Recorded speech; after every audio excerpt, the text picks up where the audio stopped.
اعوذ باللہ السمیع العلیم من الشیطان الرجیم بسم اللہ الرحمن الرحیم نحمده ونصلی ونسلم علی رسوله النبی الکریم اما بعد فاعوذ باللہ من الشیطان الرجیم بسم اللہ الرحمن الرحیم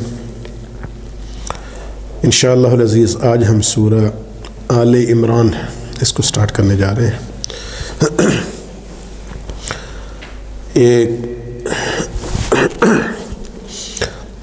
یہ سورت مبارکہ جو ہے سورہ آل عمران،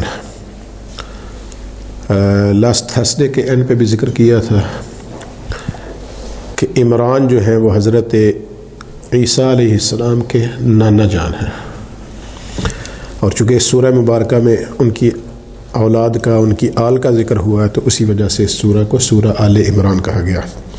اور اللہ تعالیٰ نے بھی اس کا ذکر فرمایا ان اللہ اصطفیٰ آدم ونوحا وآل ابراہیم وآل عمران علی العالمین.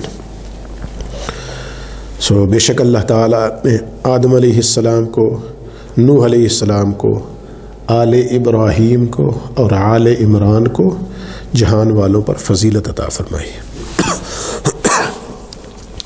یہ سورہ حضرت عمران، حضرت سیدہ مریم سلام اللہ علیہ کے والد گرامی اور سیدنا عیسیٰ علیہ السلام کے نانا جان ان کی طرف منسوب ہے. یہ قرآن پاک کی ترتیب سے اگر ہم دیکھیں تو تیسری سورہ مبارکہ ہے، سورہ فاتحہ، سورہ بقرہ کے بعد. اور نزول کے اعتبار سے اگر ہم اس کو دیکھیں تو سورہ انفال کے بعد اس کا نزول ہے. یہ سورہ مبارکہ مدنی سورت ہے، اس میں 200 آیتیں ہیں اور 20 رکوع ہیں.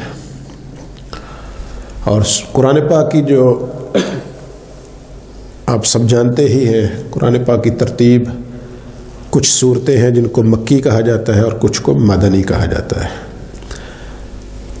مکی صورتیں وہ ہیں جو مکہ مکرمہ میں آقا کریم صلی اللہ علیہ وسلم کے قیام کے دوران نازل ہوئی، یعنی 40 years of his life, he announced I'm a prophet. 40 سال سے، اور ہجرت مبارکہ سے پہلے یعنی 53 تک جو اس پیریڈ میں نازل ہوئی ان کو مکی کہا جاتا ہے، اگرچہ اس دوران آقا کریم صلی اللہ علیہ وسلم مکہ سے باہر ہوں، ٹھیک ہے، لیکن یہ پیریڈ جو ہے وہ کاؤنٹ کرے گا. تو اگرچہ آقا کریم صلی اللہ علیہ وسلم کے طائف کی وادیوں میں ہوتے تھے تو وہاں پہ جو قرآن پاک نازل ہوتا ہے اس کو بھی مکی ہی کہا جاتا تھا. باہر غار حرا میں موجود ہوتے، غار ثور میں موجود ہوتے، جہاں کہیں بھی تھے تو سبھی کو قرآن پاک کو مکی کہا جاتا ہے. اور اسی طرح پھر 53 ایئرز جب آپ نے امیگریشن کی، یہاں سے مائیگریٹ کیا، مدینہ منورہ میں تشریف لے گئے، اور 53 سے لے کے 63 تک جب تک آپ اس ظاہری دنیا میں موجود رہے، تو تقریباً کم و بیش last 10 years of his life. اس دوران جو قرآن پاک نازل ہوا اس کو ہم مدنی کہتے ہیں، ان صورتوں کو خاص طور پہ. تو اب اس دوران میں آقا کریم صلی اللہ علیہ وسلم مدینہ شریف سے باہر ہوتے، ابھی بدر کے میدان میں تھے، اب جانتے ہیں کتنا دور ہے مدینہ شریف سے، تب بھی وہ صورت مدنی ہی کہلاتی ہے. ایون کہ آقا کریم صلی اللہ علیہ وسلم فتح مکہ میں واپس مکہ تشریف لائے تو وہ قرآن پاک کا پارٹ جو نازل ہوا وہ بھی مدنی کہلائے گا. بیسیکلی پیریڈ وائز ہے یہ کہ 53 تک اور اس کے بعد پھر 63 تک. تو یہ سورہ مبارکہ جو ہے یہ مدنی صورت ہے. اب ایسا بھی ہوتا ہے کہ بعض اوور آل اس میں جو آیات ہیں ان کے اعتبار سے بھی بعض اوقات ان کو مکی یا مدنی کہا دیا جاتا ہے. بعض صورتیں ایسی بھی ہیں کہ جن میں کچھ آیتیں مکی ہیں، یعنی اس دور میں نازل ہوئی ہیں، لیکن آقا کریم صلی اللہ علیہ وسلم نے جب قرآن پاک نازل ہوتا تھا صحابہ کرام کو فرماتے تھے کہ اس آیت کو فلاں سورہ میں فلاں جگہ پہ آپ اس کو کتابت اس کی کر دیں، اس کو تحریر کر دیں. تو اسی حساب سے پھر تو اوورآل اگر سورت مکی ہے تو پھر وہ آیتیں اسی کے تحت آ جاتی ہیں، اور اوورآل اگر سورہ مدنی ہے تو اس میں آ جاتی ہیں. یہ اس میں ہے. اچھا، اس سورت کی جو فضیلت بہت زیادہ ہے، اور اس کے بھی دیگر صورتوں کی طرح کچھ نام بھی ہیں دیگر. سورہ آل عمران اس کا نام ہے، سورہ زہرہ اس کا نام ہے نا. حضرت ابو امامہ باہلی رضی اللہ تعالی عنہ وہ روایت کرتے ہیں کہ آقا کریم صلی اللہ علیہ وسلم نے ارشاد فرمایا قرآن پاک پڑھا کرو کیونکہ قیامت کے دن وہ اپنے پڑھنے والوں کی شفاعت کرے گا. اور فرمایا کہ زہراوین کو پڑھا کرو یعنی سورہ بقرہ اور سورہ آل عمران کیونکہ وہ قیامت کے روز بادلوں کی طرح اپنے پڑھنے والوں پر سایہ کریں گے. فرمایا کہ ان دو صورتوں کو پڑھتے رہا کرو قیامت والے دن جب ہم سب جانتے ہیں کہ اس دن کوئی سایہ نہیں ہوگا ہے نا. تو اللہ تعالیٰ ان صورتوں کو سایہ بنا کے ان کی تلاوت کرنے والوں کے اوپر بادلوں کی طرح پیش کر دے گا. اور پھر فرمایا کہ یہ اپنے پڑھنے والوں کی طرف سے حجت کریں گے یعنی اللہ تعالیٰ کی بارگاہ میں یہ اگر خدا نخواستہ کوئی پڑھنے والا جہنم کی طرف جا رہا ہوگا تو یہ اللہ تعالیٰ کی بارگاہ میں آرگیو کریں گے کہ یا اللہ انہوں نے میری تلاوت کی ہے سو ان کو معاف فرما اور ان کو جنت کی طرف روانہ فرما. اور پھر فرمایا کہ سورہ بقرہ کو پڑھا کرو کیونکہ اس کا حاصل کرنا برکت ہے اس کا چھوڑ دینا حسرت ہے اور جادو کرنے والے اس کو پڑھنے کی طاقت نہیں رکھتے. فرمایا کہ جو کالے علم والے لوگ ہوتے ہیں جو جادوگر ہوتے ہیں فرمایا کہ ان کو توفیق ہی نہیں ہوتی کہ اس سورت کو پڑھ سکیں سورہ بقرہ کو. تو فرمایا کہ اس کو پڑھنا جو ہے یہ برکت ہے اور اس کو چھوڑ دینا حسرت ہے. بندہ سوچے گا قیامت والے دن کہ میں نے کیوں چھوڑا اس کو. اسی طرح پھر اس سورہ مبارکہ سورہ آل عمران کا ایک نام سورۃ الکنز بھی ہے. کنز ہم سب جانتے ہیں کہ خزانے کو کہا جاتا ہے نا. سو اس کا ایک نام کنز بھی ہے. حضرت عبداللہ بن مسعود رضی اللہ تعالی عنہ بیان فرماتے ہیں کہ سورہ آل عمران جو ہے یہ فقیر کے لیے خزانہ ہے. وہ اس کو رات کے آخری حصہ میں پڑھتا ہے. اس سورت کو یعنی جو فقیر ہے جو تنگ دست ہے جس کے حالات ٹائٹ ہیں تو فرمایا اگر وہ اس کو رات کے آخری حصہ میں پڑھتا ہے تو اللہ تعالیٰ اس کے لیے کشادگی پیدا فرما دیتا ہے. اور فرمایا کہ اس کو کنز اس لیے بھی فرمایا گیا ہے کہ اس میں عیسائیت کے اسرار اور رموز ہیں ان کی چیزیں جو ہیں وہ کھول کے بیان کر دی گئی ہیں. جو چیزیں وہ چھپاتے تھے جو انہوں نے چینجز کی ہیں اور جو ان کے حقائق تھے ان کا بیک گراؤنڈ تھا وہ سارا خزانہ اس میں ہمارے لیے بیان کر دیا گیا ہے. اور پھر اسی طرح نبی پاک صلی اللہ علیہ وسلم کا نجران کے عیسائیوں کے ساتھ جو مباہلہ ہوا تھا وہ بھی اس سورہ مبارکہ میں بیان کیا گیا ہے. اسی طرح اس سورہ کا سورہ طیبہ بھی اس کا نام ہے اور دیگر بھی اس کے نام ہیں. اب سورہ بقرہ اور سورہ آل عمران کو اگر ہم دیکھیں تو ان کی سٹارٹنگ سملر ہے. سورہ بقرہ کی سٹارٹ الف لام میم سے ہے. سورہ آل عمران کی سٹارٹ بھی الف لام میم سے ہے. سورہ بقرہ کی سٹارٹنگ قرآن پاک کی فضیلت بیان کرتے ہوئے ہو رہی ہے. ذالک الکتاب لا ریب فیہ ھدی للمتقین. سورہ آل عمران کی تیسری آیت میں اللہ تعالیٰ نے فرمایا نزل علیک الکتاب بالحق مصدقا لما بین یدیہ وانزل التوراۃ والانجیل. فرمایا کہ یہ ایسی کتاب اللہ تعالیٰ نے نازل فرمائی ہے جو کچھ بھی تمہارے درمیان موجود ہے اس کی تصدیق کرتی ہے. اور فرمایا اسی طرح اللہ تعالیٰ نے تورات اور انجیل کو نازل فرمایا. تو اس کتاب کی عظمت اور فضیلت اس سورہ کے شروع میں بھی بیان ہوئی. اور پھر جیسا کہ لاسٹ تھرسڈے کو بھی میں نے ذکر کیا تھا کہ سورہ بقرہ جو ہے اس میں بھی بنی اسرائیل کا کثرت کے ساتھ ذکر ہے. سورہ آل عمران میں بھی ان کا ذکر ہے. لیکن فرق یہ ہے کہ سورہ بقرہ میں یہودیت کا ذکر زیادہ ہے عیسائیت کا بہت تھوڑا سا ہے. سورہ آل عمران میں عیسائیت کا تذکرہ زیادہ ہے اور یہودیت کا بہت تھوڑا ہے. سو اس میں عیسائیوں کے بارے میں زیادہ ڈسکشن ہونے والی ہے. اور پھر اسی طرح سورہ بقرہ میں حضرت آدم علیہ السلام کی تخلیق کا ذکر ہے. سورہ آل عمران میں حضرت عیسیٰ علیہ السلام کی بن باپ کے پیدائش کا ذکر ہے. سو یہ بھی ایک تھوڑی سملیرٹی ہے کہ ان کا ماں باپ کے بنا پیدا ہونا تخلیق کیا جانا اور حضرت عیسیٰ علیہ السلام کا بن باپ کے پیدا کیا جانا. تو اور پھر یہ ایسی سورہ مبارکہ ہے جس میں عیسائیوں کے جو شبہات ہوتے تھے جو ان کے اعتراضات ہوتے تھے ان کا مفصل جواب دیا گیا ہے. اسی طرح نجران کے عیسائی جب آئے تھے تو اس میں بھی یہی ہوا تھا کہ آقا کریم صلی اللہ علیہ وسلم سے انہوں نے مختلف سوال کیے اور آقا کریم صلی اللہ علیہ وسلم نے ان کے جواب دیے، تو لیکن اس کے بعد بھی وہ نہ مانے. اس کا سارا ذکر ابھی انشاءاللہ ہم پڑھیں گے. اسی طرح پھر ان دونوں صورتوں کے آخر میں دعاؤں کا ذکر ہے. ابھی ہم نے سورہ بقرہ کی تو پچھلے ہفتے میں اور اس سے پچھلے ہفتے میں پڑھی تھی کہ دعائیں جو اس کے آخر میں ذکر ہوئی ہیں. سورہ آل عمران کے آخر میں بھی اسی طرح دعاؤں کا ذکر ہے. سورہ بقرہ میں ایسی دعاؤں کا ذکر ہے جن کا تعلق دین اور احکام شرعیہ کے ساتھ ہے. مشکل احکام کے بارے میں ہم دعا کی تھی کہ یا اللہ ان کا بوجھ ہم پر نہ ڈالنا ہے نا، اور بھول اور چوک کے بارے میں ہم نے دعا کی تھی کہ یا اللہ اس پہ ہمیں ہماری پکڑ نہ فرمانا بلکہ ہمیں معاف فرما دینا. آسانی اور سہولت کے لیے ہم نے دعا کی تھی، ثابت قدمی کے لیے دعا کی تھی، اور وانصرنا علی القوم الکافرین کے ساتھ اختتام کیا تھا کہ اے اللہ کافروں کے خلاف ہمیں فتح یا فرما. اور اس سورہ میں سورہ آل عمران میں جو ہے اس کے آخر میں جب ہم پہنچیں گے انشاءاللہ تو وہاں پہ گناہوں سے معافی کی دعائیں ہیں اور نیک لوگوں کے ساتھ خاتمے کی دعا ہے. ٹھیک ہے، اور رسولوں کی وساطت سے جو وعدے کیے گئے ہیں رسولوں کے ساتھ بھی اور ہمارے ساتھ بھی، ان کی تکمیل کی دعا ہے کہ یا اللہ وہ ہمارے ساتھ ان وعدوں کو سچا فرما دے.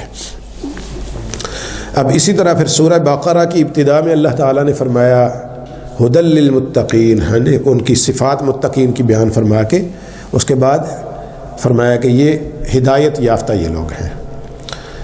تو اسی طرح سورہ آل عمران کے آخر میں فرمایا کہ اللہ تعالیٰ سے ڈرتے رہو اور تقوی اختیار کرو تاکہ تم فلاح پا جاؤ. سو ان دونوں میں کافی زیادہ سملیرٹیز ان میں موجود ہیں. سو اسی طرح پھر اب سورہ آل عمران جو ہے اس کو اگر دیکھیں تو جیسے میں نے پہلے ذکر کیا کہ کچھ آیتیں بعض اوقات مکی بھی ہوتی ہیں. SJ70 کس کی گاڑی ریڈ کلر کی؟ SJ70 ریڈ کلر کی گاڑی ہے، اس کو کائنڈلی موو کر لینا، اس میں اس پہ پارک کرنی ہے سر. ٹھیک ہے. SJ70 ریڈ کلر چیک کر لیں. یہ سامنے والی آئی تھنک ہوگی، ان کی وائٹ کی جگہ پہ کھڑی ہوتی ہے نا سامنے. پیچھے کھڑی ہے. اچھا نہیں وہ نہیں ہوگی. یہ SJ70 ریڈ کلر کی گاڑی ہے. اگر اوپر خواتین میں سے کسی ہے تو کائنڈلی اس کو تھوڑا سا موو کر لیجئے. اب سورہ آل عمران کی طرف واپس آتے ہیں. اس سورہ مبارکہ میں 10 جو ہے آیتیں یہ قرآن پاک کو ماننے والوں کے بارے میں ہے نا، اس کے بارے میں احکام ہے. اس کی جو شروع ہوگی نا 10 آیتیں 11 سے لے کے 32 تک اس میں سورہ بدر جو جنگ بدر ہوئی ہے اس کا واقعہ ہے. اور جنگ بدر کا جو بالتفصیل واقعہ ہے وہ سورہ الانفال میں ہے، 9ویں سپارے کے آخر میں اور پھر 10ویں کے شروع میں. تو وہاں پہ اس کا زیادہ ذکر ہے تفصیلی، لیکن یہاں پہ بھی اس کا ذکر آئے گا. اور جنگ بدر جو ہے اس کا زمانہ جو ہے وہ 2 ہجری تھا. تو اس کا مطلب یہ ہے کہ یہ 2 ہجری میں بھی اس کا کچھ پارٹ نازل ہوا ہے سورہ مبارکہ کا. اس کے بعد آیت 33 سے 71 تک یہ 38 آیتیں جو ہے یہ 9 ہجری میں نازل ہوئی ہیں. اب آپ دیکھ لیں کہ کچھ آیتیں جو ہیں ان کے متصل بعد والی آیتیں ان میں کتنا گیپ ہے، تقریباً 7 سال کا گیپ ہے. لیکن آقا کریم صلی اللہ علیہ وسلم چونکہ فرماتے تھے کہ ان آیات کو یہاں پہ رکھ دو، یہاں پہ لکھ دو، تو صحابہ کرام اسی حساب سے ان کو لکھ دیا کرتے تھے. اچھا، اور پھر وہ جو آیتیں ہیں جن کا ذکر کیا، یہ جب نجران کے عیسائیوں کا وفد آیا تھا آقا کریم صلی اللہ علیہ وسلم کی بارگاہ میں، تو ان کے سوالات تھے، پھر ان کے جوابات تھے آقا کریم صلی اللہ علیہ وسلم کی طرف سے. تو اس کے بارے میں اور عقیدہ تثلیث جس کو جو کہتے ہیں کہ 3 میں سے ایک ہے حضرت عیسیٰ علیہ السلام ہے نا. ایک عقیدہ تو یہ ہے نا، وہ کہتے ہیں جی خدا ہے معاذ اللہ، اور ایک وہ کہتے ہیں کہ خدا کے بیٹے ہیں معاذ اللہ، اور ایک وہ کہتے ہیں کہ وہ 3 میں سے 1/3 ہے معاذ اللہ. سو ان تینوں عقائد کی اس سورہ مبارکہ میں اور پھر 6ویں سپارے میں واپس آئے گا تو وہاں پہ ان دونوں کا رد کیا گیا ہے. گاڑی آئی تھنک موو نہیں کی کسی نے. ایک ریڈ کار آئی تھنک کسی کو بلاک کر رہی ہے. آپ کائنڈلی اس کو موو کر لیجیے.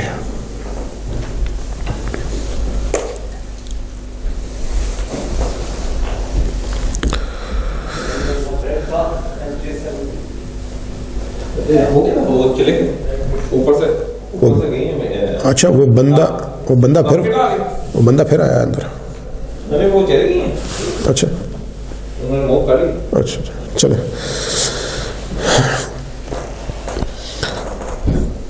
اچھا اس کے بعد جو ہے پھر آیت نمبر 72 سے لے کے 129 اس کا زمانِ نزول پھر سے 2 ہجری ہے. ٹھیک ہے, یعنی غزوہ بدر کے آس پاس. اور 72 سے لے کے 80 تک جو 8 آیتیں ہیں ان میں یہودیوں کا رد کیا گیا ہے. اب یہاں پہ اکثر جو آیات آئی ہیں کثیر تعداد میں وہ عیسائیوں کے بارے میں اور تھوڑی سی آیات واپس آئی ہیں یہودیوں کے بارے میں. پھر 84 تک جو ہے وہ آقا کریم صلی اللہ علیہ وسلم کی نبوت کا, یعنی 80 تک یہودیوں کا رد ہوا. اس کے بعد 81 سے 84 تک آقا کریم صلی اللہ علیہ وسلم کی نبوت اور رسالت کے بارے میں دلائل دیے گئے ہیں. اور پھر آپ کی نبوت پر انبیاء سے جو وعدہ لیا گیا تھا کہ آپ نے بھی ان پر ایمان لے کے آنا ہے اس کا بھی ذکر کیا گیا ہے. پھر اسی طرح آیت نمبر 92 تک 85 سے لے کے 92 تک اسلام کے سوا فرمایا گیا کہ کوئی دین جو ہے وہ قابل قبول نہیں ہے. یہی دین ہے, اسی کو ماننا ہے اور یہی راہ فلاح اور کامیابی ہے. پھر آیت 93 سے لے کر 99 تک پھر سے یہود کا رد ہے. آیت 100 سے لے کے 120 تک مسلمانوں سے خطاب ہے. ان کے اللہ تعالیٰ نے اپنے احسانات, ان پہ انعامات جو ہے ان کا ذکر کیا ہے اور فرمایا کہ مختلف گروہوں میں نہ بٹو, تم ایسا نہ کرو اور اللہ تعالیٰ کی رسی کو مضبوطی سے تھام کے رکھو. تو یہ ساری نصیحتیں, اور دوزخ کے بارے میں ان کو ڈرایا گیا. اور پھر فرمایا گیا کہ تبلیغ جو اسلام کا میسج ہے اس کو آگے پہنچاؤ. تو یہ ساری چیزیں مسلمان اس کا مخاطب ہیں. اور پھر انہی آیات میں مسلمانوں کو خیر امت قرار دیا گیا, سب سے بہترین امت. اور بار بار تاکید کی گئی کہ یہود و نصارہ کو, کافروں کو اپنا دوست نہ بناؤ, بلکہ مسلمان آپس میں مسلمانوں کے دوست رہو, آپس میں بھائی بھائی بن کے رہو. اسی طرح پھر آیت جو ہے 121 سے 127 تک پھر سے جنگ بدر واپس 2 ہجری اس کے واقعات کا پھر سے ذکر ہے. آیت 128 سے آقا کریم صلی اللہ علیہ وسلم کو کفار کے خلاف دعائے ضرر جس کو ہم دعا بولتے ہیں اردو میں عربک میں, اس سے منع فرمایا گیا کہ نقصان دہ بد دعا نہ ان کے بارے میں کیجیے. تو یہ پہلے تھا. اس کے بعد پھر ظاہر ہے بعد میں الاؤ بھی ہو. شروع میں جہاد جو ہے اس کا بھی پہلے شروع میں تو یہی تھا کہ آپ ان کے بارے میں بد دعا نہ کیجیے, ان کو کچھ بھی نہ کہیے, ان سے بس صرف عفو درگزر کرتے رہیے. تو پھر آہستہ آہستہ جیسے جیسے اسلام پھیلا ہے پھر ظاہر ہے وہ جہاد بھی آیا, پھر ساری آیات آتی رہی ہیں اور انہی کے حساب سے پھر عمل ہوتا رہا ہے. آیت 129 میں صدقہ خیرات اور یعنی 29 سے لے کے آنورڈ صدقہ و خیرات کا حکم دیا گیا. گناہ کر لیا جائے اگر یہ ہو جائے بیسیکلی تو اس سے فوراً توبہ کرنے کا حکم ہے. اس کے بعد آیت 139 سے لے کے 200 تک یہ جو لمبا کہہ لیں آیات کا سلسلہ ہے یہ جنگ احد کے بارے میں ہے. سو اس سورہ مبارکہ میں 2 جو غزوے ہیں ان کا ذکر ہے. تو اور پھر اس میں مسلمانوں کو تنبیہ بھی کی گئی ہے غزوہ احد کے ان آیات کے تحت. اب دیکھ لیں, ابھی یہ سارا انشاءاللہ آئے گا آگے, یہ سارا ڈیٹیل کے ساتھ یہاں پہ واقعہ موجود ہے. اور اکثریت ہم میں سے جانتے ہیں کہ غزوہ احد آقا کریم صلی اللہ علیہ وسلم نے کچھ صحابہ کرام کی ذمہ داری لگاتی تھی کہ آپ نے ان پہاڑی جو حصہ ہے درمیان میں اس سے ہٹنا نہیں ہے جب تک کہ میں نہ تمہیں اجازت دوں. مطلب اینڈ تک آپ نے ڈٹے رہنا ہے, کچھ بھی ہو جائے آپ نے ادھر ہی رہنا ہے نا. تو مسلمانوں نے غزوہ احد میں فتح حاصل کی, لیکن ابھی تک فتح اناؤنسڈ نہیں ہوئی تھی, ہے نا. تو اس سے پہلے وہ صحابہ کرام علیہم الرضوان جو وہاں پہ تعینات کیے گئے تھے انہوں نے اس جگہ کو چھوڑ, انہوں نے سمجھا کہ اب تو کفار بھاگ گئے ہیں, چھوڑ کے چلے گئے ہیں, تو جا کے نیچے آ گئے اور مال غنیمت اکٹھا کرنا شروع کیا. تو اب خالد بن ولید جو کہ اس وقت تک مسلمان نہیں ہوئے تھے وہ وہاں سے واپس پلٹے اور ادھر سے جا کے حملہ کیا, اور وہ جو فتح تھی وہ اچھے خاصے نقصان میں تبدیل ہوئی. فتح تو مسلمانوں کی فتح ہی ہے, کیونکہ وہاں سے بندہ جو سبق سیکھ لیتا ہے وہ بھی بہت بڑی چیز ہوتی ہے, لیکن وہ اتنی شدید ہوئی وہ حملہ جو ہوا, کثیر تعداد میں صحابہ کرام کی شہادت ہوئی, ایون کہ افواہیں پھیل گئی کہ آقا کریم صلی اللہ علیہ وسلم معاذ اللہ شہید ہو گئے, یہاں تک ہو گیا معاملہ. تو خطا کیا ہے کہ آقا کریم صلی اللہ علیہ وسلم کا ایک حکم ہے جس کو نہیں مانا, اور ہم اپنی طرف اگر دیکھتے ہیں تو معاذ اللہ ہم کہاں پہ کھڑے ہیں, جو دن رات کسی ایک بھی حکم کو نہیں مانتے ہیں. انہوں نے تو صرف ایک حکم چھوڑا تھا, تو اس کا رزلٹ جو ہے اپنی جانوں کے ساتھ انہوں نے ادا کیا, اور ہم کیسے ہیں کہ ہم تو ایک حکم بھی مان کے راضی نہیں. معاذ اللہ, اللہ اکبر. تو یہ بہت بڑی نصیحت ہے غزوہ احد میں ہم سب کے لیے کہ ہمیں آقا کریم صلی اللہ علیہ وسلم کے احکام پہ عمل پیرا رہنا چاہیے, اور اسی کی وجہ ہے. اب اگر ہم دیکھتے ہیں انہوں نے ایک حکم چھوڑا اور اس کی سزا پائی, اور ہم سمجھتے ہیں کہ ہم تو دن رات حکم چھوڑ رہے ہیں تو ہم کو سزا نہیں مل رہی. معاذ اللہ, ایسا نہیں ہے. ہمیں اس سے زیادہ کیا سزا ہوگی کہ اس وقت دیکھیں نا, غزوہ بدر میں جب گئے تھے تو 313 تھے لڑنے والے ہیں نا, ان میں سے بھی بچے بھی شامل تھے ساتھ میں, تو وہ لوگ تھے. اور غزوہ احد میں ایک قلیل تعداد تھی, ابھی اتنے سے لوگ تھے, مطلب میکسیمم 2 نہیں تو 3,000 مسلمان ہوں گے تب تک جو ٹوٹل. اور اب ہماری سزا کیا ہے کہ ہم کم و بیش 2 ارب کے قریب ہیں دنیا میں, ہے نا, اور 55-58 کتنی کنٹریز ہیں مسلمانوں کے, اور ہر جگہ ہم معاذ اللہ جوتے کھا رہے ہیں, ہے نا. اب ہم دیکھ لیں نا, ہمارے سامنے یہ تقریباً 50,000 لوگ شہید کر دیے گئے, اور کوئی ہے دنیا میں کوئی ان کے حق میں آواز بھی اٹھا, اور کوئی ہے ان کی سننے والا, کیونکہ آواز اٹھانے والا ہی کوئی نہیں ہے تو سنے گا کون. اور ہمارا اپنا حال تو معاذ اللہ یہ ہے کہ ہم سے زیادہ جو ان کے خلاف آواز اٹھائی ہے وہ نان مسلمز نے اٹھائی ہے. اگر ہم حقیقت میں, سچی بات یہ ہے کہ اگر ہم حقیقت میں دیکھیں تو ہم سے زیادہ احتجاج اور سٹرا جو جتنے بھی یہ مظاہرے کیے ہیں ان میں اوورال تعداد ان کی زیادہ ہوتی تھی. تو ہم تو اتنی بھی کوشش کرنے پہ تیار نہیں ہیں, تو پھر ہم سمجھتے ہیں کہ ہم سزا سے بھی بچے ہوئے ہیں. تو ہمارا یہ حال ہے, اور اسی وجہ سے آپ دیکھ لیں کہ وہ جو کل تک اتنا سا ملک تھا وہ پھیلتا جا رہا ہے اور پھیلتا جا رہا ہے, اور آج بھی وہ جتنا بھی ہے, اب آپ دیکھیں گے 2 ارب مسلمانوں کے مقابلے میں کیا ہے. ایک وہ کہتے ہیں نا ایک پھونک مارے تو اڑ جائیں, لیکن وہ اتنوں نے 2 ارب کی پھونک نکالی ہے نا. سو یہ معاذ اللہ ذلت اور رسوائی جو ہے, یہ اس کی وجہ کیا ہے کہ ہم نے احکام خداوندی کو اور احکام مصطفیٰ صلی اللہ علیہ وسلم کو ہم نے پیچھے چھوڑ دیا ہے. تو جب ہم پیچھے چھوڑتے ہیں تو پھر ظاہر ہے اس کا رزلٹ تو آتا ہے, چاہے اسی وقت آئے. اور یہاں سے ہمیں ایک چیز اور بھی ملتی ہے. ویسے اگر ہم جانتے ہیں صحابہ کرام علیہم الرضوان شہید ہوئے ہیں, ان کے اسماء مبارکہ وہاں پہ ہیں. آپ یہ تفاسیر کو پڑھ لیں, احادیث کو پڑھ لیں, بڑی مشکل سے شاید ہی کوئی ہو جو تلاش کر پائے کہ وہ کون سے صحابہ کرام علیہم الرضوان تھے جن کی تعیناتی وہاں پہ تھی اور جنہوں نے اس جگہ کو چھوڑ دیا. اب اسلام کی ایک خوبصورتی دیکھیں کہ کسی کے گناہوں پہ پردہ پوشی کیسے کرتا ہے نا. آقا کریم صلی اللہ علیہ وسلم نے دیکھے نا خود ذمہ داری لگا رکھی ان لوگوں کی, اور آقا کریم صلی اللہ علیہ وسلم کو پتہ ہے, دیگر جو صحابہ ان کے ساتھی تھے ان کو تو پتہ تھا نا سب کو, لیکن آپ احادیث کا ذخیرہ چھان مارے آپ کو نام نہیں ملتا کون لوگ تھے. یہ پردہ پوشی ہے کہ کوئی کسی سے خطا ہوئی ہے تو اس کو چھپا دو, اس پہ پردہ ڈال دو کہ اس کو فیس کر لیا اسی وقت جو ہوا, لیکن اب بعد والوں کے لیے پردہ ڈال دو.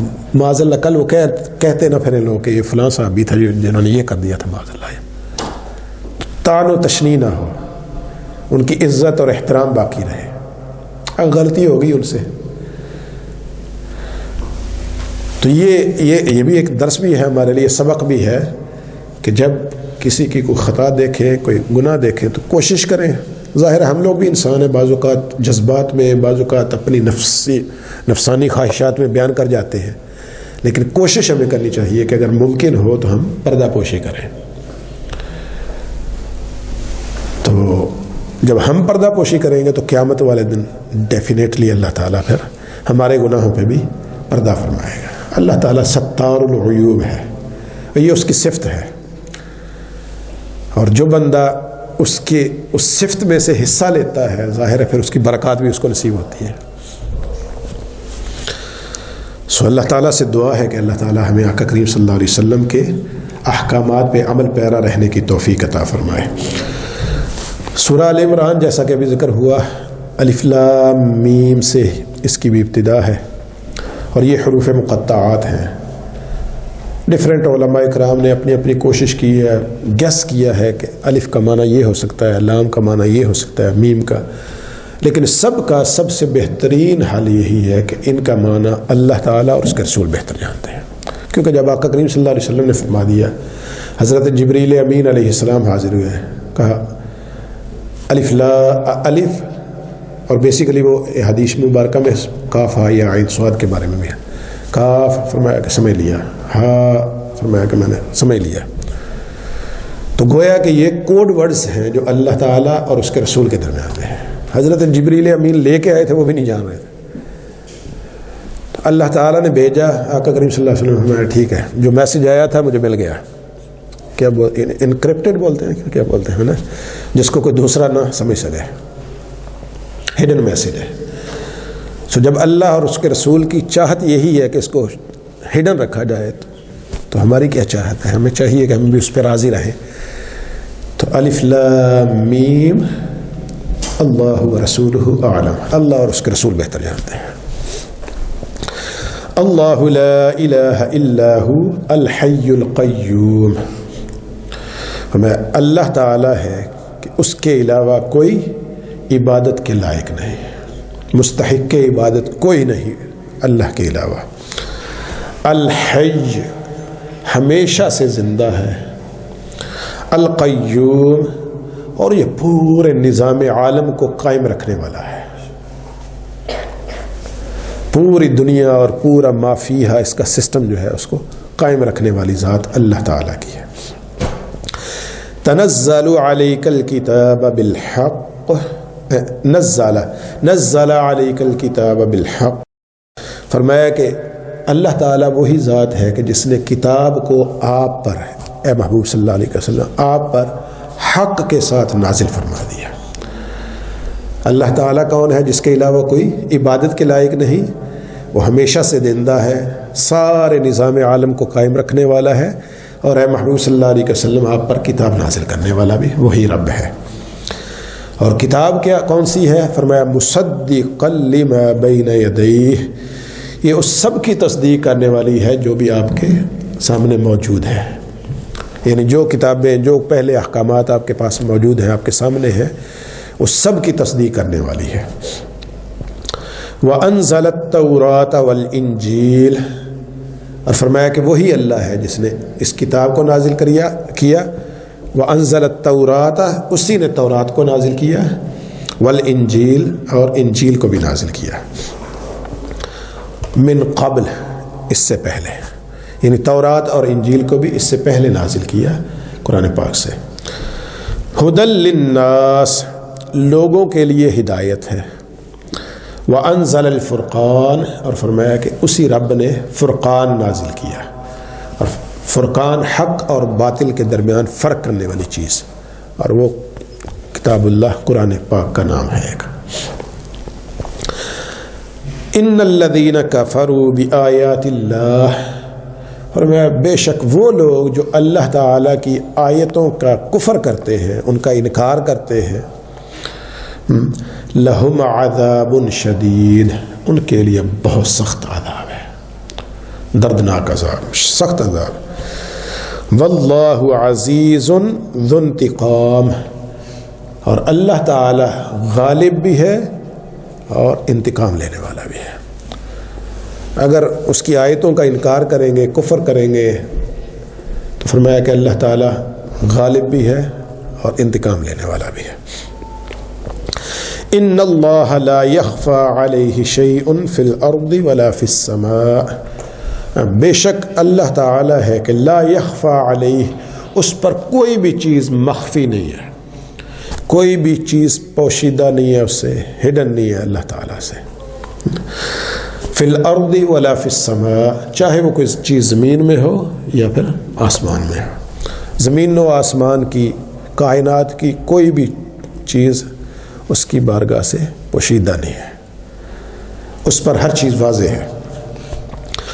هو الذی یصورکم فی الارحام کیف یشاء، وہی ہے جو تمہاری تصویر بناتا ہے، یصورکم، تمہیں تخلیق فرماتا ہے، تمہیں سٹریٹ بناتا ہے ایسا جیسا وہ چاہتا ہے، فی الارحام، ماؤں کے بطنوں میں، ماؤں کے رحموں میں، کیف یشاء، جیسے وہ چاہتا ہے، یعنی وہی رب ہے جو ماؤں کے پیٹ میں تمہاری صورتیں ایسی بناتا ہے جیسی وہ چاہتا ہے۔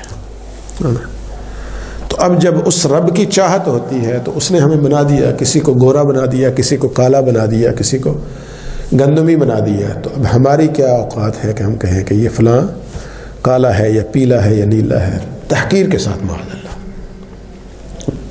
جنسیت کے لیے بعض اوقات بیان کر لیتے ہیں کہ فلاں افریقہ سے ہیں مثال کے طور پہ،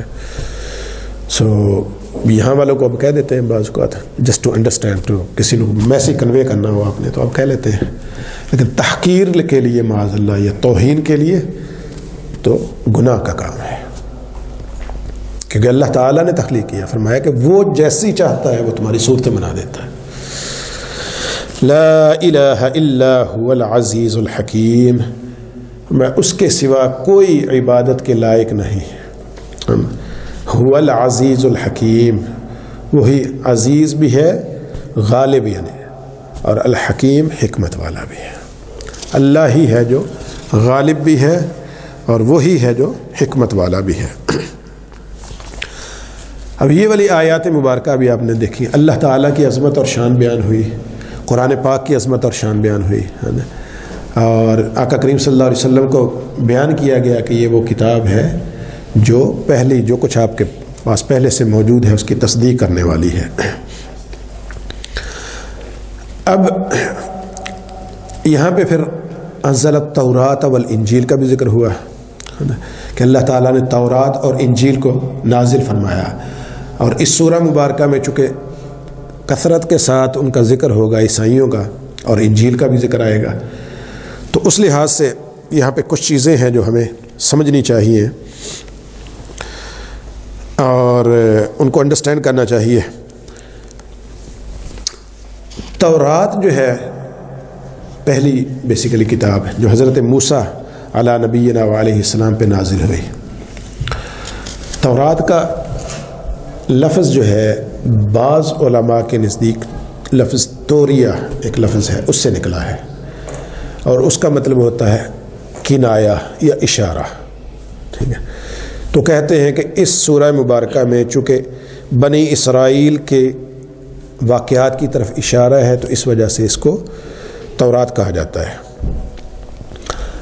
لیکن بعد دیگر علماء کرام نے کہا کہ یہ لفظ تورات جو ہے یہ عبرانی زبان کا ایک لفظ ہے، اور اس کا معنی یہ ہے شریعت، اور صاحب تفسیر علامہ غلام رسول سعیدی صاحب رحمۃ اللہ تعالی علیہ وہ کہتے ہیں کہ یہی معنی زیادہ قرین قیاس ہے۔ حقیقت بھی یہی ہے کہ تورات جو ہے یہ ایک کتاب ہے جو ایک شریعت لے کے آئی، تو اس کا معنی یہ ہے کہ جو ایسی کتاب جو شریعت کے ساتھ جس کے اندر شریعت کے احکام موجود ہیں۔ اچھا، ایک چیز تو یہ ہوگی، اور دوسری چیز جو ہے تورات موجودہ بائبل، اس میں دو چیزیں ہیں، یا آپ کہہ سکتے ہیں اس کے دو حصے ہیں۔ ایک کو کہا جاتا ہے پرانا عہد نامہ، عہد نامہ قدیم، اور ایک کو کہا جاتا ہے عہد نامہ جدید، نیا عہد نامہ۔ یہ 2 حصے ہیں. ٹھیک ہے. اچھا، پرانا عہد نامہ جو ہے وہ زیادہ ضخیم ہے، یعنی موٹا ہے نئے کی نسبت. اور اب ایسا ہے، یعنی عیسائیوں نے کیا کیا کہ اپنے والے عہد نامہ جو جدید ہے اس کو بھی اس میں شامل کر کے تو سارا ایک بنا دیا. ایگزیکٹلی، ہاں نا. تو اس کو سارے کو اکٹھا کر دیا. ٹھیک ہے. پرانا عہد نامہ جو ہے اس میں جو چیزیں ہیں، چونکہ یہ قرآن پاک ہم پڑھ رہے ہیں نا، تو اس کے لحاظ سے یہ چیزیں بڑی اہم ہیں کہ ہمیں کم از کم تھوڑا سا آئیڈیا ہو جائے کہ تورات کیا ہے یا انجیل کیا ہے نا. تو پرانا عہد نامہ جو یہودیوں کے مختلف مقدس صحیفوں کا مجموعہ ہے. پرانا عہد نامہ جو ہے یہودیوں کے جتنے بھی مقدس صحیفے ہیں ان پہ مشتمل ہے. علماء یہود نے عہد نامہ قدیم کو 3 حصوں میں تقسیم کیا. انہوں نے کہا کہ ایک تورات ہے، ٹھیک ہے، اور ایک صحائف انبیاء. قرآن پاک میں اللہ تعالیٰ نے ارشاد فرمایا صحف ابراہیم و موسیٰ. تورات کا بھی ذکر کیا کہ اللہ تعالیٰ نے موسیٰ علیہ السلام پہ نازل فرمائی، اور صحف موسیٰ کا ذکر بھی ہے. تو ایک تورات شامل ہے اس میں، ایک صحائف انبیاء، اور تیسری صحائف مقدسہ، دیگر جو مقدس صحیفے تھے وہ بھی اس میں شامل ہیں. تو یہود کے ہاں وہ کیا کہتے ہیں؟ وہ کہتے ہیں کہ تورات حضرت موسیٰ علیہ السلام کی طرف منسوب ہے جو آپ پہ نازل ہوئی. ٹھیک ہے. تو وہ کہتے ہیں کہ اس میں بنی نوع بشر کی پیدائش سے لے کے بنی اسرائیل کی تاریخ تک اور حضرت موسیٰ علیہ السلام کی وفات تک کے واقعات جو ہیں وہ تورات میں ہیں.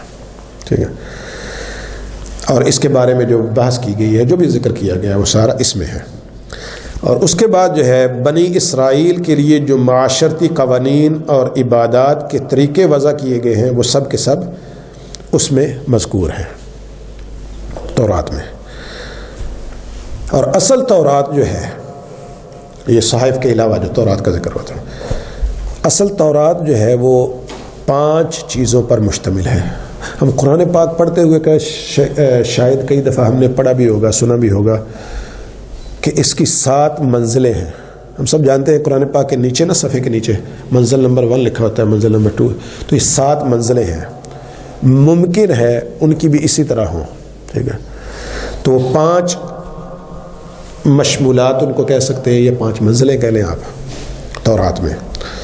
اس میں سب سے پہلی جو ہے وہ تکوین ہے. ٹھیک ہے. اور تکوین کا مطلب یہ ہے کہ حضرت موسیٰ علیہ السلام سے پہلے لوگوں کے احوال کو اس میں بیان کیا گیا ہے، یہاں تک کہ آل یعقوب کی اہمیت اس کو واضح کرنے کے لیے، یعنی پرانے انبیاء کرام علیہ السلام، پھر حضرت ابراہیم علیہ السلام اور حضرت یعقوب علیہ السلام اور ان کی اولاد، تاکہ بنی اسرائیل کی جو امپورٹنس ہے وہ اس میں واضح ہو جائے. جیسے قرآن پاک میں مسلمانوں کی اہمیت کو واضح کیا جاتا ہے. تو اردو میں اس کو صحیفہ پیدائش کہا جاتا ہے. پاکستان میں مجھے یاد ہے، تب تو یہ زیادہ پتہ نہیں ہوتا تھا، ایک دفعہ میں نے بھی شروع کیا تھا. اب امیجن کر لیں کہ ہمارے اسلامک ملک میں یہ لوگ یہاں سے پیسہ بھیج کے NGOز اور جو کرسچنز وہ ہیں نا، ان کی سوسائٹیز ہیں اور چرچز جو ہیں وہاں پہ وہ باقاعدہ کورسز کرواتے ہیں. وہ بکلیٹ شروع میں چھوٹے بھیجتے ہیں، پھر اس کے بعد بڑے، اور پھر اس کے کہتے ہیں کہ اس کو پڑھو، اور پھر اس کے بعد ایک کویشچن آنسر کا وہ ہوتا ہے پورا. ٹھیک ہے. وہ بنا کے بھیجتے ہیں. آپ نے وہ اسائنمنٹ حل کر کے واپس بھیجنی ہے، تو پھر آپ اگلے درجے میں جاتے ہیں. میں نے بھی شروع کیا تھا، تیسری کے بعد انہوں نے بھیجی نہیں، پتہ نہیں کیوں. وہ چونکہ آگے آگے جیسے جیسے جاتے ہیں نا تو کویشچن ان کے آنے شروع ہو جاتے ہیں. تو جب آپ اپنے حساب سے جواب دیتے ہیں قرآن پاک کو ساتھ کر کے نا، تو وہ سمجھتے ہیں کہ یہ کدھر چل پڑا ہے.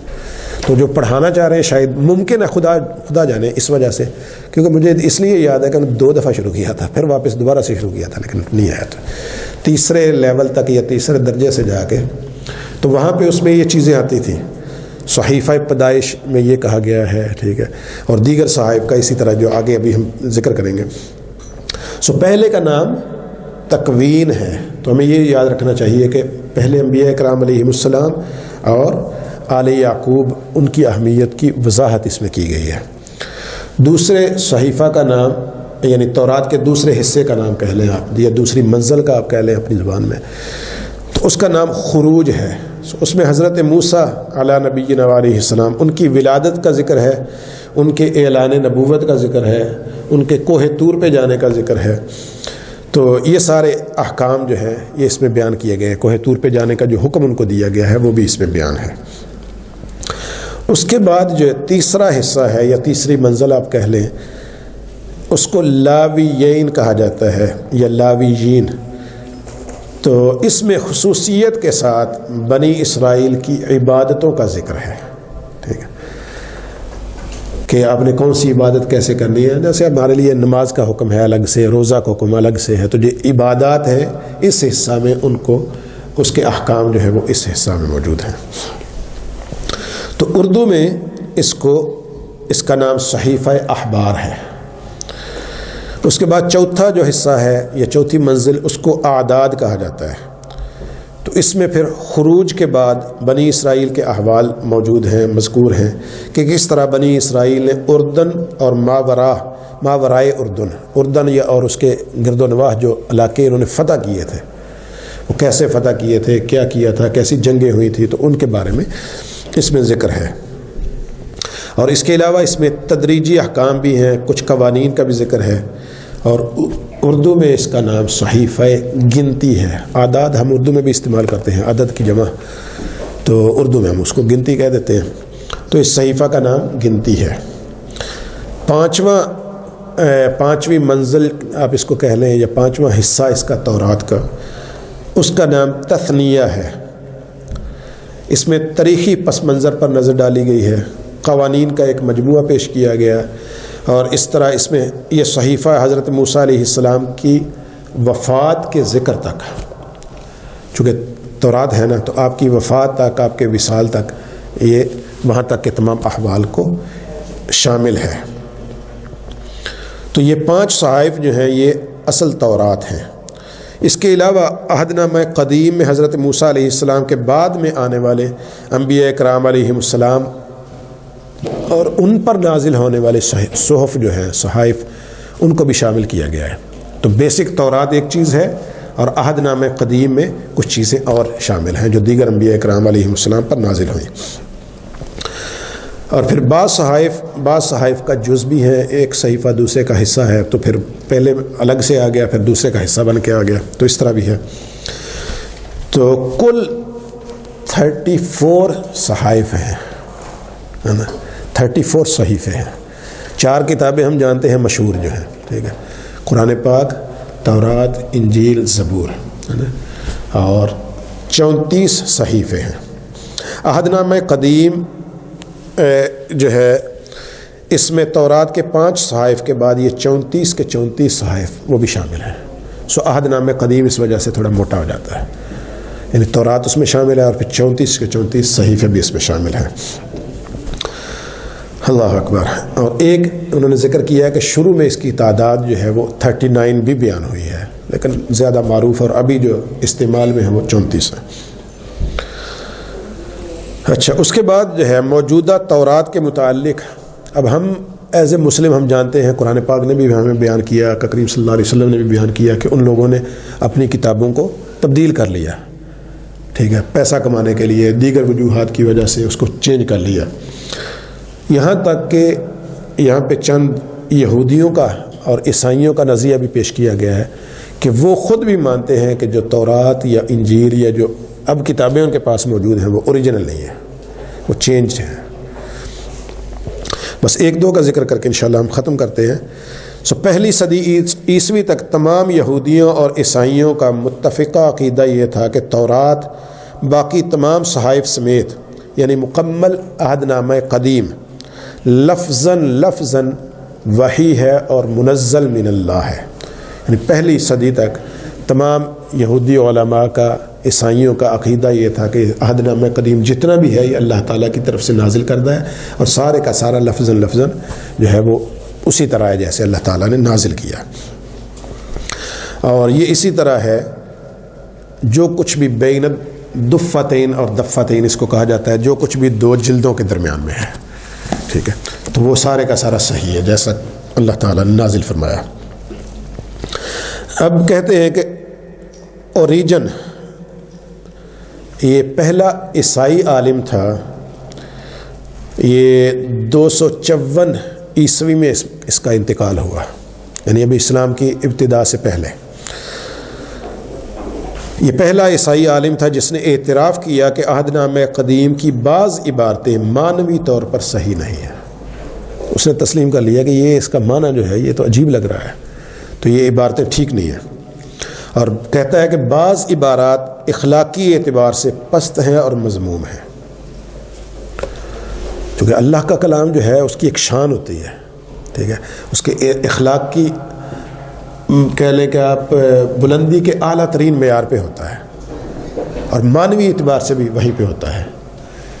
تو کہتا ہے کہ یہ ایسا لگتا نہیں ہے ہمیں، یہ پست کلام ہے، یہ آیات جو ہیں وہ تبدیل لگ رہی ہیں۔ اور پھر اسی طرح عیسائی عالم پوفری، یہ 304 عیسوی میں اس کا انتقال ہوا، اس کا خیال یہ ہے، وہ کہتا ہے کہ صحیفہ دانیال بابل کی جلا وطنی کے زمانہ میں نہیں لکھا گیا بلکہ 4 صدی بعد ضبط تحریر میں آیا۔ وہ کہہ رہا ہے کہ وہ تو کتاب ہی 400 سال بعد لکھی گئی ہے، جس وقت کی طرف اس کو منسوب کیا جاتا ہے، تو ٹھیک کیسے ہو سکتی ہے؟ اسی طرح ایک اسپینش عیسائی عالم یہودی عالم ابن عزرا، اس کا انتقال 1167 میں اس کا انتقال ہوا۔ تو اس نے تحقیق کی ہے، تو وہ کہتا ہے کہ صحائف خمسہ تورات، یعنی حضرت موسیٰ، یہ جو صحائف خمسہ وہ کہتا ہے جس کو ہم کہتے ہیں جو آج موجود ہے، وہ کہتا ہے کہ یہ بھی حضرت موسیٰ علیہ السلام کے بعد میں لکھی گئی ہے، یہ بھی وہ اصل نہیں ہے جو ان پہ نازل ہوئی ہے۔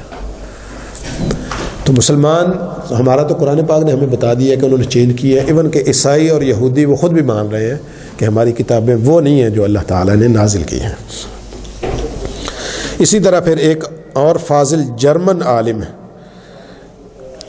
رائما روس یا روس اس کا نام ہے، 1747 میں اس کا انتقال ہوا ہے عیسوی میں، ٹھیک ہے۔ تو اس نے ایک اچھی خاصی ضخیم کتاب اس نے لکھی اور شائع ہوئی، اور جس میں اس نے کہا ہے کہ یہ جو عہد نامے ہیں یہ منزل من اللہ نہیں ہے، یہ بعد میں لکھے گئے ہیں، تبدیل ہوئے ہیں، اس میں ایسا کچھ بھی نہیں ہے۔ تو اس نے اپنی تحقیق سے ثابت کیا گیا، اور یہ بھی اس نے تحقیق سے ثابت کیا ہے کہ تورات جو آج موجود ہے یہ وہ والی نہیں ہے جو حضرت موسیٰ علیہ السلام پہ، بلکہ یہ ان کی وفات کے بعد لکھی ہوئی ہے۔ تب اب دیکھ لیں کہ قرآن پاک نے جو چیز بیان کی ہے وہ خود وہ لوگ بھی مان رہے ہیں۔ یہ قرآن پاک ایک اور زندہ اور جاوید معجزہ ہے کہ جو اللہ اور اس کے رسول نے فرمایا، وہ لوگ بذات خود بھی اس کو مان رہے ہیں، اس کو قبول کر رہے ہیں۔ تو یہ چند ایک چیزیں ہیں تورات اور انجیل کے بارے میں۔ تو عہد نامہ قدیم کے بارے میں ہم نے پڑھ لیا۔ عہد نامہ جدید یہ ہے کہ جو حضرت عیسیٰ علیہ السلام پر انجیل نازل ہوئی، وہ بھی اس میں شامل کر کے پھر یہ سارے کا سارا کیا ٹیسٹیمنٹل اولڈ، تو یہ سارے کا سارا ایک مل کے عہد نامہ بن گیا۔ تو اس کو یہ سارے کے سارے وہ پڑھتے ہیں اور کرتے ہیں، لیکن خود مانتے بھی ہیں کہ یہ وہ نہیں ہے جو اللہ تعالیٰ نے نازل فرمایا تھا۔ تو یہ آج کا یہاں تک کا درس ہے، انشاءاللہ العزیز نیکسٹ تھرسڈے ہم اس کو آگے کنٹینیو کریں گے۔ بسم اللہ الرحمن الرحیم، اللہم صلی علی سیدنا قریبنا وشفیعنا ومولانا محمد وعلی آلہ وصحبہ وبارک وسلم۔ ربنا تقبل منا انک انت السمیع العلیم وتب علینا انک انت التواب الرحیم۔ ربنا آتنا فی الدنیا حسنۃ وفی الآخرۃ حسنۃ وقنا عذاب النار۔ ربنا اغفر لنا ذنوبنا وكفر عنا سيئاتنا وتوفنا مع الابرار۔ یا الہ العالمین، ہماری آج کی قرآن پاک کی ترجمہ اور تفسیر کی اس کلاس کو اپنی بارگاہ میں شرف قبولیت عطا فرما۔ میرے مولا اس میں جو کچھ بھی ہم نے پڑھا، کہا اور سنا ہے، میرے مولا اس میں سے جو بھی درست کہا اور سنا گیا اس کو اپنی بارگاہ میں قبول و منظور فرما، اور اس میں اگر کوئی کمی کوتاہی ہوئی ہے میرے مولا وہ ہماری طرف سے، ہمارے نفس کی وجہ سے، شیطان کی وجہ سے ہے، میرے مولا اس سے عفو و درگزر فرما۔ یا الہ العالمین، ہم سب کو قرآن پاک کے ان احکام پہ عمل پیرا ہونے کی بھی توفیق عطا فرما۔ یا الہ العالمین، اس میں تیری توحید کا ذکر ہوا ہے میرے مولا، ہمیں اپنی توحید پہ ہمیشہ کاربند رہنے کی توفیق عطا فرما۔ قرآن پاک کی حقانیت اور اس کی صداقت کا بیان ہوا ہے میرے مولا، ہمیں ہمیشہ قرآن پاک کے احکامات کو صدق کے دل سے قبول کرتے رہنے کی توفیق عطا فرما۔ تیرے پیارے محبوب صلی اللہ علیہ وسلم کا ذکر مبارک ہوا ہے میرے مولا، ہمیں ان کے نقش قدم پر کی توفیق عطا فرما۔ دیگر انبیاء کرام علیہم السلام اور ان کی کتابوں کا ذکر ہوا ہے میرے مولا، ان انبیاء کرام پر، ان کتابوں پر ہمارے یقین کو، ہمارے ایمان کو ہمیشہ قائم اور دائم رکھ، اور میرا مولا ہمیں ہمیشہ دین اسلام کی سربلندی کی سربلند کرتے رہنے کی توفیق عطا فرما میرے مولا۔ قرآن پاک کا، تیرے پیارے محبوب صلی اللہ علیہ وسلم کا اور تیرا پیغام ہمیں ہمیشہ عام کرتے رہنے کی توفیق عطا فرما، اس میسج کو ہمیں آگے پھیلاتے رہنے کی توفیق عطا فرما، اور میرے مولا جو کچھ بھی ہم پڑھتے ہیں سنتے ہیں اس سب پر ہمیں عمل پیرا ہونے کی بھی توفیق عطا فرما یا الہ العالمین۔ جیسا کہ تیرے پیارے محبوب صلی اللہ علیہ وسلم کے فرامین کی روشنی میں ہم نے پڑھا کہ قرآن پاک اور اس کی صورتیں نور ہیں میرے مولا، ان کو ہمارے لیے بھی نور بنا دے یا الہ العالمین۔ قیامت کے دن یہ بادلوں کی صورت میں سایہ بن کے آئیں گی میرے مولا، ہم سب کے لیے اور ہمارے مرحوم والدین کے لیے ان کو سایہ بنا دے یا الہ العالمین۔ اس دن ہمارے لیے سایہ بنا جس دن تیرے سائے کے علاوہ کوئی سایہ نہیں ہوگا یا الہ العالمین۔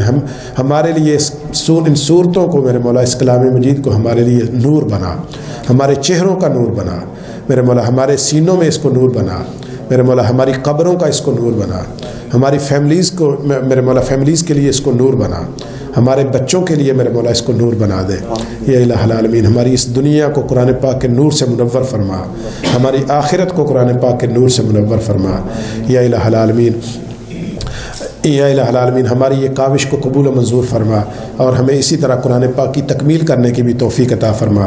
جتنے بھی حاضرین ہیں، جتنی بھی حاضرات ہیں میرے مولا، ان سب کا آنا قبول فرما، ان کا ایک ایک لمحہ یہاں پہ بیٹھنا قبول فرما، اور میرے مولا ان کا سننا قبول فرما، ان کا بیٹھنا قبول فرما، اور اپنے شایان شان ان سب کو اس پر اجر عظیم عطا فرما میرے مولا۔ جو بچے یہاں پہ حاضر ہیں میرے مولا، یہ اگرچہ سمجھتے نہیں ہیں اردو زبان کو، اس کے باوجود بیٹھتے ہیں، سنتے ہیں میرے مولا، ان کا ایک ایک لمحہ بیٹھنا قبول فرما، اور میرے مولا اپنے شایان شان ان کو اس پر اجر عطا فرما میرے مولا۔ اس قرآن پاک کی برکت سے میرے مولا ان کی آئندہ زندگی کو صالحیت عطا فرما، تقوی و طہارت نصیب فرما، اور میرے مولا ہم سب کو ہمیشہ تقوی و طہارت نصیب فرما، اور میرے مولا ان بچوں کو بالخصوص ہمارے لیے صدقہ جاریہ بنا یا الہ العالمین۔ ان بچوں کو ہمارے لیے صدقہ جاریہ بنا، ہمارے مرحوم والدین کے لیے صدقہ جاریہ بنا یا الہ العالمین۔